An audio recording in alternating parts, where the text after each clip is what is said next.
యేసుక్రీస్తు ప్రభు నామములో అందరికి వందనాలు.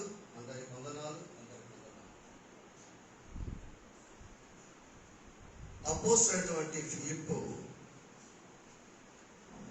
సమరయ పట్టణంలో దేవుని సేవ చేస్తున్నప్పుడు ఆ సమరయులందరూ కూడా విశ్వసించినప్పుడు వాళ్ళందరూ కూడా బాప్తిస్మం తీసుకున్నారు. సమరయ బాప్తిస్మం తీసుకొని దేవుడు వాళ్ళ పట్ల అనేక అద్భుతమైన కార్యాలు, ఆశ్చర్యమైన కార్యాలు అవన్నీ కూడా చేసినట్టుగా మనం చూస్తాం.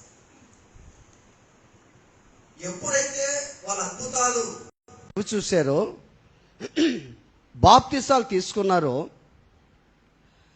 దేవుడు వెంటనే ఏం చేశాడంటే ఫిలిప్పుని ట్రాన్స్ఫర్ చేశాడు. మళ్ళా అక్కడికి ఎవరిని పంపించాడంటే అపోస్తులు పంపించాడు, పేతురు యోహానును. ఎందుకు పంపించాడంటే వీళ్ళు యేసునందు విశ్వాసం ఉంచారు, బాప్తిసం తీసుకున్నారు, వీళ్ళు ఇప్పుడు పరిశుద్ధాత్మతో నింపబడాలి అనే ఉద్దేశంతో పెద్దలైనటువంటి వారు ఆ సమరయ పట్టణానికి వచ్చారు. అక్కడి నుంచి జరిగిన విషయం ఏంటంటే ఆ సమరయలో సేవ చేసినటువంటి ఫిలిప్పు, ఆయన అక్కడి నుంచి దేవుడు ఏం చేశాడంటే ప్రభుదూత అతనికి ప్రత్యక్షమై చూడ వాక్యం చూద్దాం. అపోస్తుల కార్యాలు 8వ అధ్యాయము 26వ వాక్యం. ప్రభుదూత నీవు లేచి దక్షిణముగా వెళ్ళి యెరూషలేము నుండి గాజాకు పోవు అరణ్య మార్గమును కలుసుకొమ్మని ఫిలిప్పుతో చెప్పగా చాలు. అంటే బాగా ఆలోచన చేయండి. అక్కడ సేవ చేస్తున్నటువంటి ఫిలిప్పు, బాగా ఆలోచన చేయి, బాగా సేవ జరుగుతుంది. ఎక్కడ సమరయ పట్టణంలో బాగా సేవ జరుగుతుంటే అక్కడి నుంచి దేవుడు ఏం చేశాడంటే ఫిలిప్పుని, నీవు ఎక్కడికి వెళ్ళాలి ఇప్పుడు? గాజాకు పోవు అరణ్య మార్గమును కలుసుకోమని చెప్పాడు. అరణ్య మార్గం, గాజా. సంసోను కూడా గాజాలో ఎవరిని చూశాడు? ఒక వేశ్యను గాజాలో చూసినట్టుగా చూస్తాం. అంటే గాజాకి వెళ్ళమంటున్నాడు. ఇప్పుడు మన జీవితంలో ఆలోచన చేస్తే ఇది ఒక లోకంలో తిరుగుతున్నాం మనం. ఈ లోకంలో పాపం చేసే వాళ్ళు ఉండారు, పరిశుద్ధులు ఉండారు, హేళన చేసే వాళ్ళు ఉండారు, నీతిమంతులు ఉండారు. ఎక్కడ? ఈ లోకంలో మనం ప్రయాణం చేస్తున్నాం. ఇప్పుడు మనం సమరయ పట్టణంలో సేవ చేసినటువంటి ఫిలిప్పు, దేవుడు మళ్ళీ ఏం చేశాడంటే నువ్వు ఇప్పుడు గాజాకు పోవు అరణ్య మార్గాన్ని నువ్వు కలుసుకోవాలని చెప్పాడు. అరణ్య మార్గాన్ని కలుసుకోవాలి. ఇప్పుడు బాగా ఆలోచన చేయండి. మంచిగా జరుగుతున్నటువంటి పరిచర్య, వేరే పరిచర్యకి వెళ్ళమన్నాడు కానీ వేరే మందిరాలకు మాత్రం పొమ్మనలా. చాలామంది అనుకుంటున్నా మనం వేరే మందిరికి వెళ్ళిపోతే బాగున్నాను అనుకుంటున్నా. దేవుడు పొమ్మంటంలా నిన్ను వెళ్ళమని చెప్పటం లేదు. ఆలోచన చేయండి. పరిచర్య, ఇది పరిచర్య.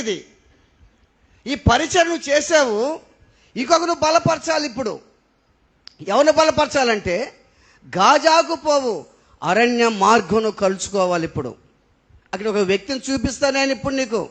ఆ వ్యక్తితో నువ్వు మాట్లాడాలని ఫిలిప్కి దేవుడు చెప్పినటువంటి మాట ఇది. ఆత్మ ద్వారా, దేవుని ఆత్మ, పరిశుద్ధాత్మ దూత ద్వారా ఆయనకి ప్రత్యక్షమై ఆ విధంగా చెప్తున్నాడు. ఇప్పుడు మనం ఆలోచన చేద్దాం. ఇప్పుడు అపోస్తులైనటువంటి వీళ్ళ జీవితాలన్నీ కూడా ఎట్లుంటున్నాయంటే దేవుడు ఏది చెప్తే అది చేస్తున్నారు వాళ్ళు. హల్లెలూయా. ఇప్పుడు దేవుడు అంటే యెహోవా దేవుడు ఏం చేశాడంటే అబ్రహాముతో ఒక మాట చెప్పాడు. ఏం చెప్పాడు? అబ్రహామా, నీవు నీ తండ్రిని నీ తల్లిని విడిచి నేను చూపించబోయే దేశానికి రమ్మన్నాడు. అంతేనా? ఏం చేశాడు అబ్రహాము? విడిచిపెట్టేశాడు. మొత్తం విడిచిపెట్టేసి దేవుడు చూపించే దేశానికి ప్రయాణమైపోయాడు. అబ్రహాము వయసు 75 సంవత్సరాలు ఈడు కలిగినోడంట ఆయన అక్కడి నుంచి వెళ్ళాడు. బాగా గుర్తుపెట్టుకోండి. చాలామంది అంటుంటలా దేవుడు నాకు వేరే మందిరం చూపించాడు అని అంటుంటలా. వేరే మందిరం చూపించాడు దేవుడు నాకు, వేరే మందిరానికి వెళ్ళమన్నాడు దేవుడు నాకు, ఇక్కడ ఉండకూడదు అన్నాడు చెప్పాడు దేవుడు నాకు అంటే, నీవు పరిశుద్ధాత్మతో నింపబడితే నువ్వు ఎక్కడున్న అదే మందిరం. ఆమేన్.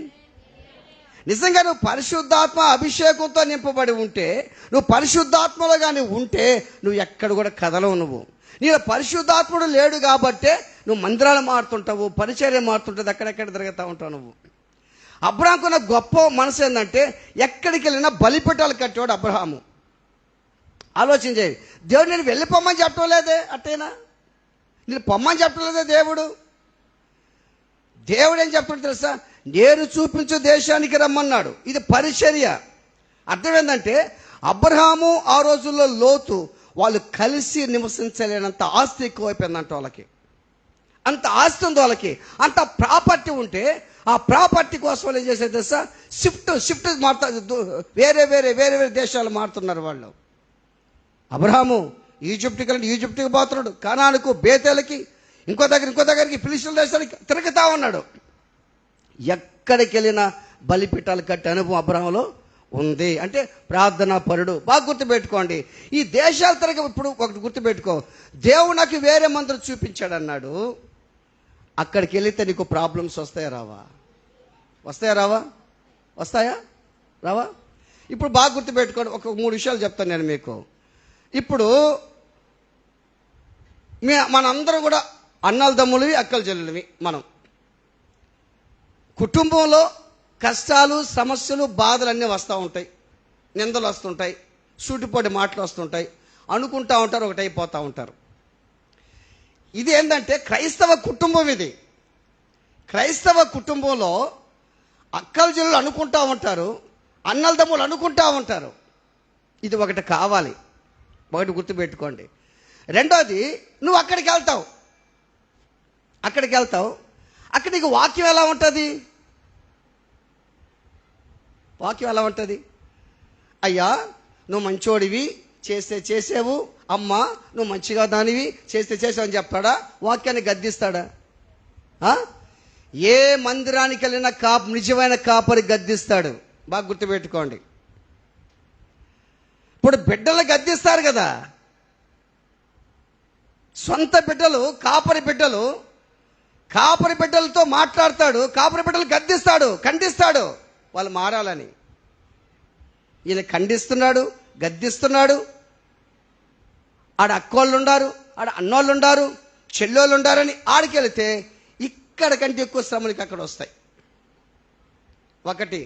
రెండోది, అబ్రహాము తోటి పిలిచాడు కదా, పిలిస్తే శ్రమలు వచ్చే రాలేదా? ఎటువంటి శ్రమలు వచ్చేది తెలుసా? షారా మీదే ఐగుప్తు రాజు, ఫిలిష్తీయుల రాజు షారానే మోహించాడు, ప్రేమించాడు, షారాని తీసుకెళ్ళిపోయినాడు. అబ్రహాము ఒక్కడే తిరగతా ప్రార్థన చేశాడు. బాగా ఆలోచన చేయండి. నువ్వు ఎక్కడికి వెళ్ళినా, ఏ ప్రాంతానికి వెళ్ళినా నీకు శ్రమలు వస్తాయి. నీవు దేవుని ఆత్మచేత నింపబడి ఉంటే నువ్వు ఉన్న చోటనే అభివృద్ధి చెందగలవు. ఆమేన్, హల్లెలూయా. ఇప్పుడు అదే విధంగా మనం చూస్తే, ఇప్పుడు షిఫ్ట్ చేస్తున్నాడు ఎవరిని? ఫిలిప్ని. ఎక్కడి నుంచి? సమరయ ప్రాంతాన్ని నుంచి అక్కడికి వెళ్ళమంటున్నాడు. గాజాకు పోవు, అరణ్య మార్గాన్ని కలుసుకోమంటున్నాడు, అరణ్య మార్గానికి వెళ్ళమంటున్నాడు. ఇప్పుడు ఒక్కోసారి మనం అరణ్య మార్గానికి వెళ్ళాలి. అరణ్యం అంటే అప్పులే, కష్టాలు, బాధలు, శ్రమలు, శోధనలు, ఇరుకులు, ఇబ్బందులు, అరణ్య మార్గాలు ఇవన్నీ. అరణ్య మార్గం నాకు వద్దంటే ఉద్యానవనం నాకంటే ఎట్టు కుదరతా చెప్పు? అరణ్య మార్గంలోకి పోతేనే నీకు ఏదో తోటగా మారిపోతుంది నీ జీవితం. అరణ్య మార్గంలోకి వెళ్ళాలి నువ్వు. అరణ్య మార్గం నాకు అక్కర్లేదంటే ఎట్టు కుదరతా చెప్పు? ఇంకో విషయం చెప్పేదా మీకు? నీ భర్త ఒక అరణ్యం, నీ భార్య ఒక అరణ్యం. గుర్తుపెట్టుకో. అరణ్య కంటే భయంకరం నీ భార్య, అరణ్య కంటే నీ భర్త భయంకరం. అరణ్యాల్లో ఏముంటాయ్యా? అరణ్యాలు ఏముంటాయి? క్రూర మృగాలు. ఇప్పుడు మనం ఏడున్నాం? ఇప్పుడు అరణ్యంలో ఉన్నాం. ఇప్పుడు మనం లోకం ఒక అరణ్యం, ఒక ఎడారి, అరణ్యంలో ఉన్నాం మనం ఇప్పుడు. మన జీవితం ఆలోచన చేయండి, గుర్తుపెట్టుకో. ఈరోజు ఒక పోస్ట్ చూశాను నేను, యూట్యూబ్లో ఒకటి చూశాను నేను. కొత్తగా పెళ్ళయిందంట, మొన్న దసరాకి పెళ్ళయిందంట. ఎంత 8 రోజులు 9 రోజులు ఉంటుందంట పెళ్ళి, అంతే. పెళ్ళయిందంట, ఇటీవల పెళ్ళయిందంట. అత్తగారింటికి వెళ్ళారు, తెలంగాణలో జగిత్యాల అనే ప్రాంతం అది. తెలంగాణ అత్తగారింటికి వెళ్ళారు. అత్తగారింటికి వెళ్తే మటన్ కూర చేశారంట. మటన్ కూర. ఆ మటన్ కూరలో ఉప్పు తగ్గిందంట, కారం తగ్గిపోయిందంట. ఆ కారం తగ్గిందని అయ్యగారు అమ్మగారి మీద, మీకు అర్థం కదా, మీకు తెలుసు కదా, ఇక్కడ కారం తగ్గినా ఉప్పు తగ్గినా అయ్యగారు అరుస్తుంటలా, నీ ముఖం లాగుందా కూర, ఎడ చేసావు కూర అంటున్నా. బాగా అరిశాడంట, గందరగోళం అరిశాడంట. ఏదో తొగి వేసుకున్నారు ఆడ. తొగి వేసుకుని అయిపోయిన తర్వాత మళ్ళీ వాళ్ళు నేరుగా ఇంటికి వచ్చారంట. దాడికి అసలు సొంత ఇంటికి, అయ్యగారింటికి వచ్చి భార్య భర్త ఇద్దరు వచ్చేసారు. వచ్చిన మరుసటి రోజే ఆ అమ్మాయి ఊరేసుకొని చచ్చిపోయింది. అంటే ఎట్ట చేశాడో, ఎట్ట మాట్లాడాడో, ఎట్ట దుర్భాషలు ఆడాడో, ఎట్ట హింస పెట్టాడో బాగా గుర్తుపెట్టుకో. నీ భర్త ఒక అరణ్యం, నీకు నీ భార్య ఒక అరణ్యం. ఆ అరణ్యంలో నుంచి నువ్వు ప్రార్థన చేయి. అయ్యా నా భర్తను మార్చని ప్రార్థన చేయి, నా భార్యను మార్చని ప్రార్థన చేయి. కానీ ఆత్మహత్యలకు నువ్వు పాల్పడకూడదు. ఏందబ్బా నాకు ఈ సంసారం, ఏందాక నీ బాధ అనుకోబాకు. నువ్వు తీసుకున్న నిర్ణయం అటువంటిది, అంతే. నువ్వు తీసుకున్నావు కదా, నాకు అరణ్యమే కావాలి, నాకు ఆ శరణ్యమే వద్దు, నాకు ఎడారిగాని కోరుకున్నావు కదా, నువ్వు అనుభవించాలి నీ జీవితంలో. గుర్తుపెట్టుకో, నీ భార్య ఒక అరణ్యం. దేవుని బిడ్డలారా ఆలోచన చేయి. అపోస్తలుడైనటువంటి ఫిలిప్పు ఆ ప్రాంతంలో వెళ్తుంటే, ఆ ప్రాంతంలో దేవుడు ఒక వ్యక్తిని చూపించాడు. ఎవరికి? ఫిలిప్కి చూపించాడు. ఎవరు ఆ వ్యక్తి? చూడండి, చదవండి, దాని కింద చదవండి.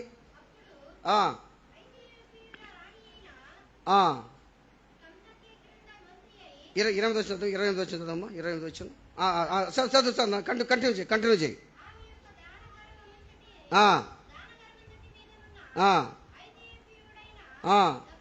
నపుంసకుడును ఆరాధించుటకు యెరూషలేమునకు ఎందుకు వెళ్ళడమ్మా ఈయన? ఎవరైనా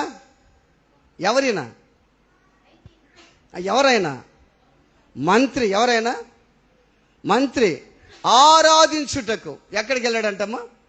యెరూషలేముకి వెళ్ళాడంట. ఆరాధించుటకు యెరూషలేముకి వెళ్ళాడు. దాని కింద చదవండి.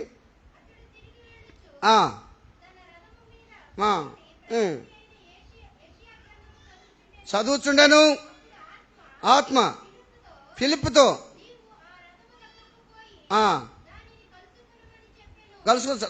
కలుసుకున్నామని. అంటే అయితే నపుంసకుడు ఏం చేశాడంటే యెరూషలేముకి వెళ్ళి దేవుని ఆరాధించి అట్టు వస్తున్నాడు. ఎక్కడికి వస్తున్నాడు? తిరిగి ప్రయాణం అయ్యాడు. బాగా గుర్తుపెట్టుకోండి. యెరూషలేము నుంచి దేవుని ఆరాధించి వస్తున్నాడు. వస్తుంటే దేవుని ఆత్మ ఏం చేసిందంటే, దేవుని ఆత్మ ఏం చేశాడంటే, నీ వెళ్ళి ఆ నపుంసకుని కలుసుకోమని ఆత్మ చెప్పాడు. ప్రైజ్ ద లార్డ్, హల్లెలూయా. ఆత్మ చెప్పాడు, నపుంసకుని కలుసుకోమని చెప్పాడు, నపుంసకునితో మాట్లాడమని చెప్పాడు దేవుడు. ఇప్పుడు బాగా గుర్తుపెట్టుకోండి. అంటే ఈయన ఆరాధించేదానికి వెళ్ళాడు. బాగా గుర్తుపెట్టుకోండి. ప్రార్థన చేసేవాళ్ళు పాటలు పాడిన, ప్రార్థన చేసిన మారు మనసు అనేది ఉందా జనాలకి? చెప్పండి, ఉందా? నువ్వు ప్రార్థన చేస్తున్నావు, రెండోది పాటలు పాడుతున్నావు, మారు మనసు అనేది లేదు. మీకు ఎగ్జాంపుల్ కూడా చెప్తా మీకు. ఇప్పుడు ప్రార్థనాపరుడైనటువంటి కొర్నేలి ప్రార్థనాపరుడు. తన ఇంటి వారందరితో కూడా దేవుని యందు భయభక్తులు కలిగి జీవించేవాడు, అందరితో బాగుండేవాడు, బహుధర్మాలు చేసేవాడు. అయినా అతనికి ఏమీ లేదు. చెప్పండి, ఏం లేదు? రక్షణ లేదు. ఏమి లేదు? మారు మనసు లేదు. మారు మనసు ఎట్టొస్తుంది? ప్రభు అయిన యేసుక్రీస్తునందు విశ్వాసం ఉంచితే నీకు మారు మనసు వస్తుంది. అప్పుడు నువ్వు రక్షించబడతావు. ఆ రక్తం చేత కడగబట్ట నిశ్చత నీకు కలగాలి. బాగా గుర్తుపెట్టుకోండి. అందుకని పాటలు పాడినా నీకు మారు మనసు లేదు, మారు మనసు రాదు. ప్రార్థన చేసినా మారు మనసు రాదు. ఇప్పుడు నేను మీతో మాట్లాడుతున్నా, వాక్యం చదవబట్టి మీతో మాట్లాడుతున్నా నేను, అంతేనా? అంతే కదా. ఇప్పుడు నేను వాక్యం పక్కన పెట్టేసి బాగా ప్రార్థన చేసిన తర్వాత నేను వచ్చి మాట్లాడాలంటే ఎట్టుంటుంది? అది ఎట్టుంటుంది? మాట్లాడతా, కానీ అంత బాగుండదు. కానీ దేవుడు ఏమన్నా, నా కుమారుడా నువ్వు బాగా ప్రార్థన చేసే ప్రార్థనా పరుడు నాయనా, నువ్వు వాక్యం చదవకపోయినా పర్లేదు అంటాడా దేవుడు? అంటాడా? బాగా గుర్తుపెట్టుకోండి. ప్రార్థన వాక్యం అనేది అర్థం ఏంటంటే ఆహారం నీళ్ళు లాంటివి. ఆహారం తింటే ఏం చేయాలమ్మా? ఏం చేయాలా? అరే చెప్పండి, తెలియదా మీకు? మీరు డ్రింక్స్ తాగుతారు ఆహారం తింటే? నీళ్ళు తాగాల. ఇప్పుడు డాక్టర్ కూడా ఏం చెప్తాను, నీళ్ళు ఎన్ని లీటర్లు తాగాలంట? 4 లీటర్లా? 5 అమ్మో 5 లీటర్, కొంత 4 లీటర్ తాగాలని చెప్తున్నారు. మీరు తాగుతుంటారు ఎన్ని? 5 తాగరు మీరు, 5 తాగరు. బాగా గుర్తుపెట్టుకోండి. ఎంత ఆహారం తింటున్నావో నువ్వేం చేయాలా? నీళ్ళు తాగాల. నీళ్ళు తాగాలి. బాగా గుర్తుపెట్టుకో. ఆహారం, నీళ్లు నీ జీవితానికి ఎంతో, ప్రార్థన వాక్యం నీ జీవితానికి అంతే. ఇప్పుడు బాగా ఆలోచన చేయండి.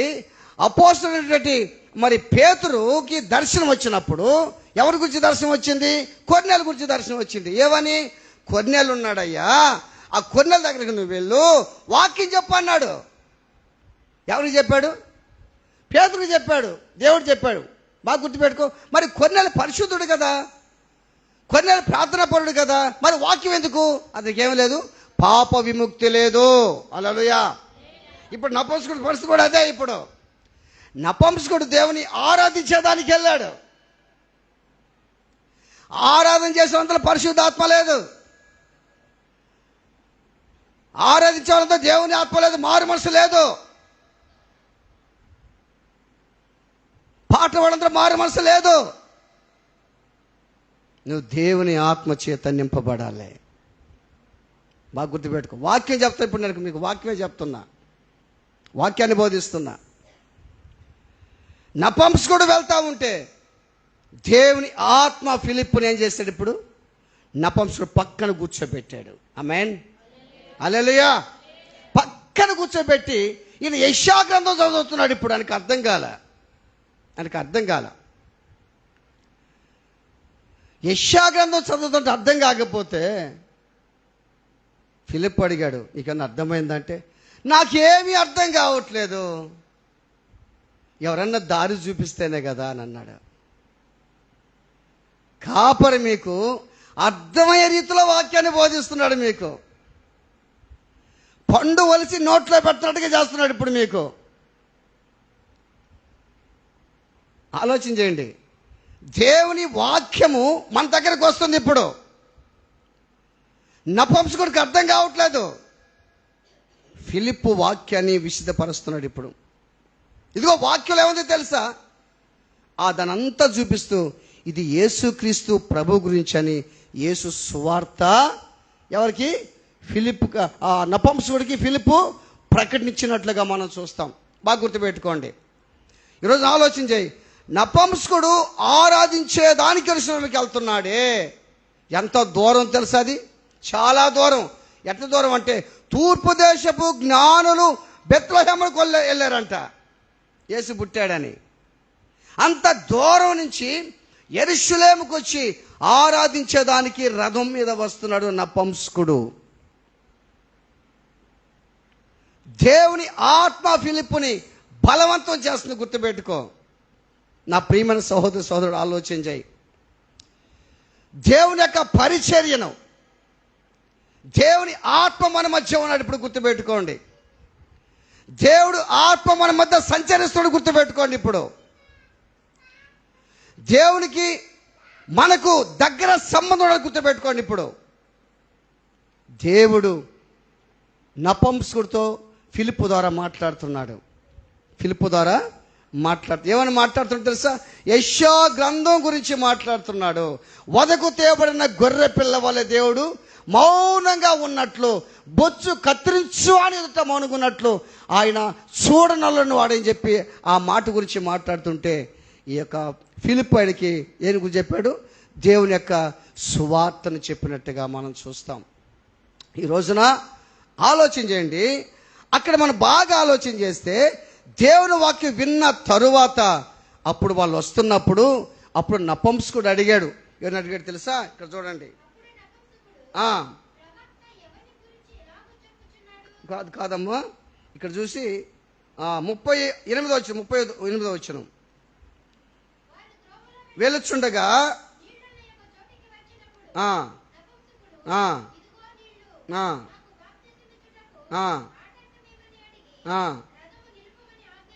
ఆజ్ఞాపించాను.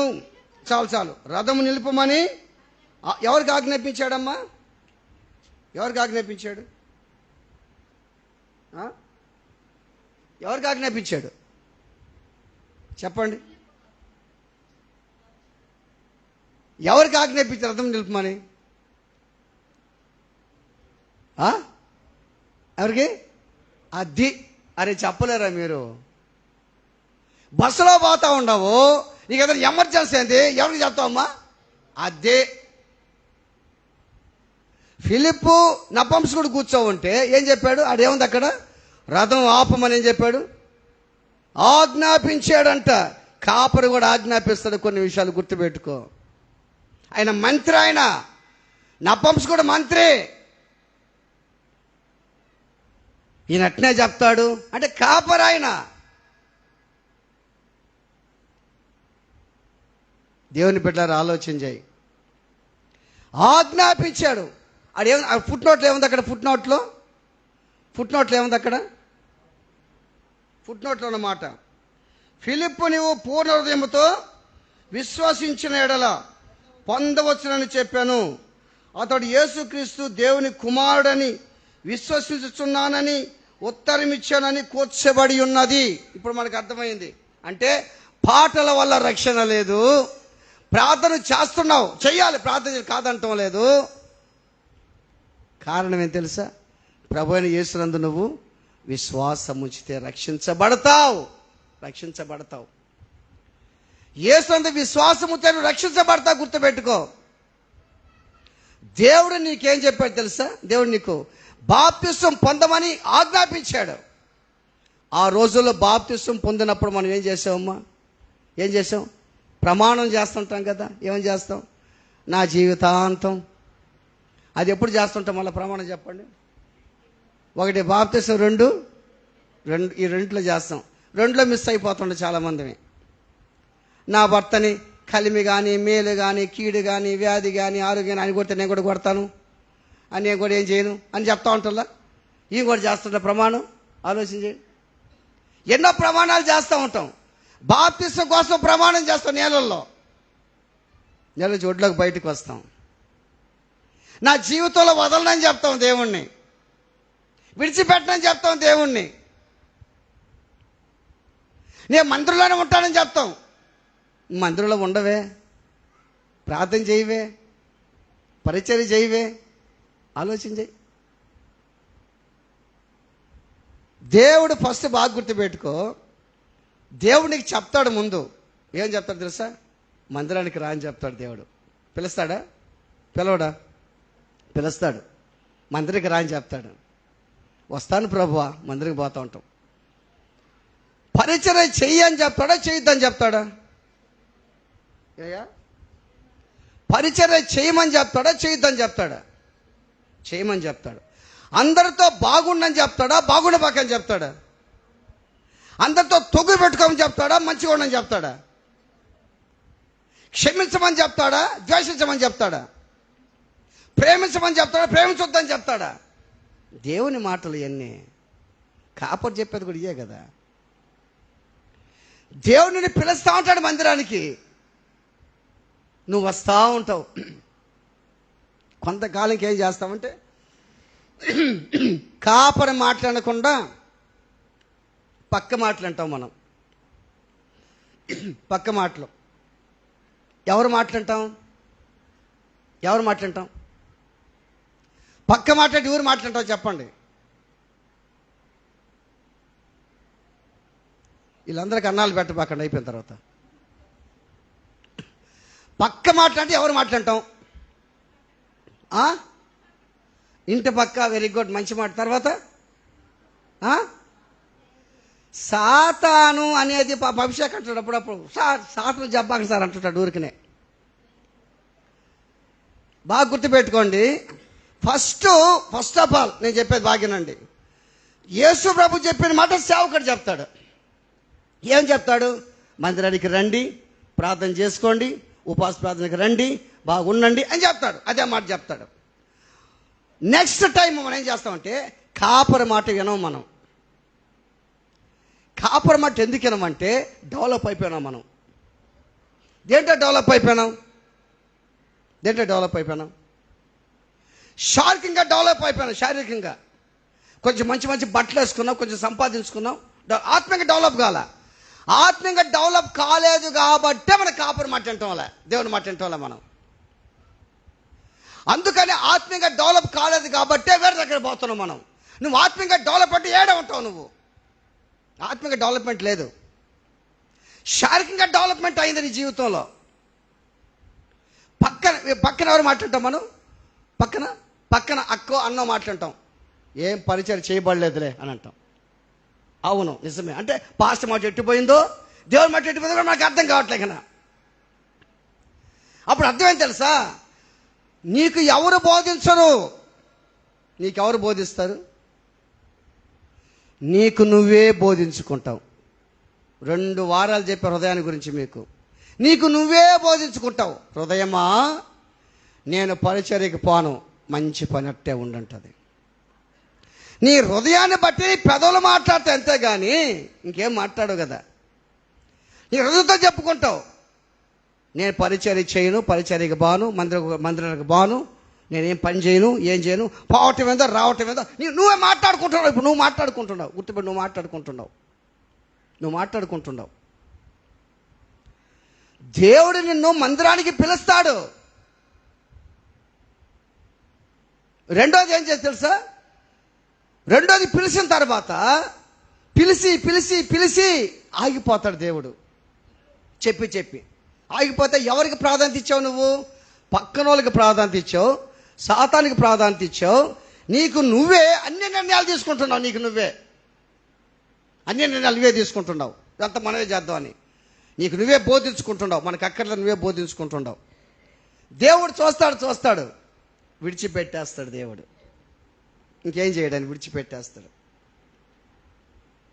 ఇప్పుడు మనకు భాస్కర్ అన్న మనకు సాక్ష్యం చెప్పాడు ఇందాక. పశువులు ఏందైపోయినాయి, అవి వదిలేరట్ట. ఏమైపోయినాయి? తప్పించుకోపోయినాయి, మళ్ళీ వచ్చాయి. అది ఇంకో విషయం చెప్తాను మీకు నేను. ఇప్పుడు బాగా గుర్తుపెట్టుకోండి. ముందు నీతో దేవుడు మాట్లాడాడు, మంత్రికి బాగా వస్తున్నావు, బాగా వస్తా పరిచర్యకు వస్తా అన్నీ చేస్తున్నావు. శారీరకంగా డెవలప్ అయిపోయినావు. నువ్వు డెవలప్ అయిపోయిన తర్వాత నీ సొంత విధానాలు నేర్చుకున్నావు, నీకు నువ్వే బోధించుకుంటున్నావు, పక్కన వాళ్ళు మాట్లాడుతున్నావు. దేవుడు చూశాడు, అరే నువ్వు చేసిన నిబంధనలు ఏంది, నువ్వు చేసిన వాగ్దానాలు ఏంది, నేను నిన్నంత ప్రేమిస్తున్నానమ్మా, నువ్వు నా మాట అంటాం లేదే. పని పక్కకే ఉన్న పరిశుద్ధురాలా, పక్కన్న పరిశుద్ధుడా ఆయన మాట్లాడుతున్నావు. నువ్వు అపరిశుద్ధురాలు కాబట్టి అపరిశుద్ధుడు మాట అంటున్నావు. నువ్వు గుర్తుపెట్టుకో.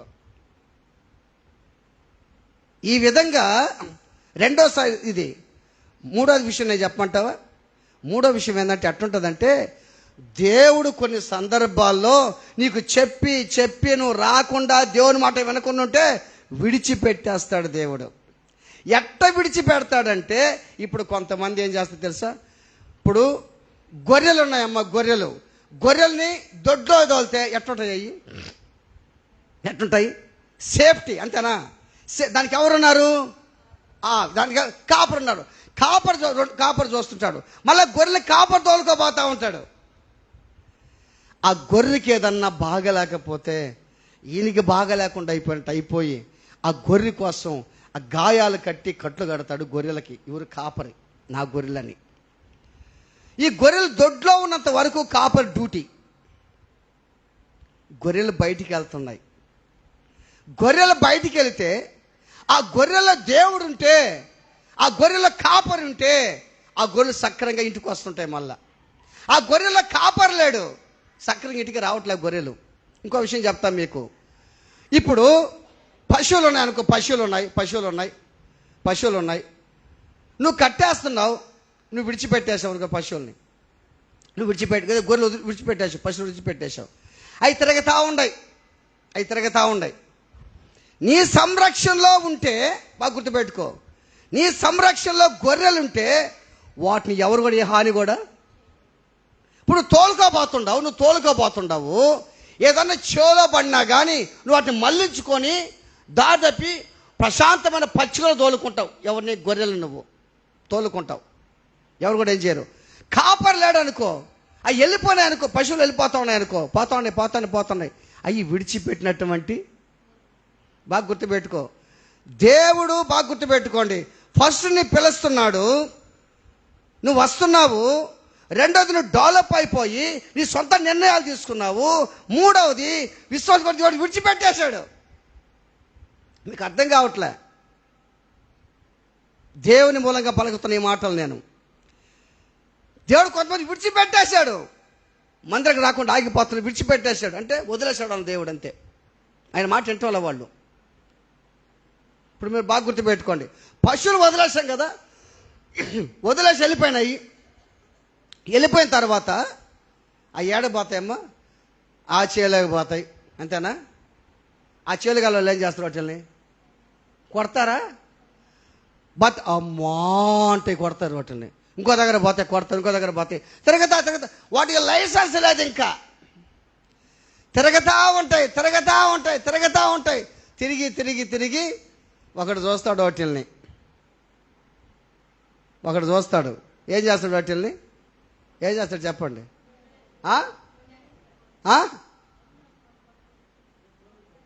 తోలేసి దేనికి? అది గుర్తుపెట్టుకోండి అమ్మా. పశువుల కోసం చెప్తాను, ఇప్పుడు మన కోసం చెప్తున్నా ఈ మాటలు నేను. దేవుడు నిన్ను విడిచిపెట్టేశాడా? నీ బిడ్డలున్నారు, నువ్వున్నావు, ఆత్మీయంగా ఉన్నావు, భక్తి అంటున్నావు, బిడ్డలో భక్తి లేదు. వాళ్ళ దేవుడు విడిచిపెట్టేశాడు.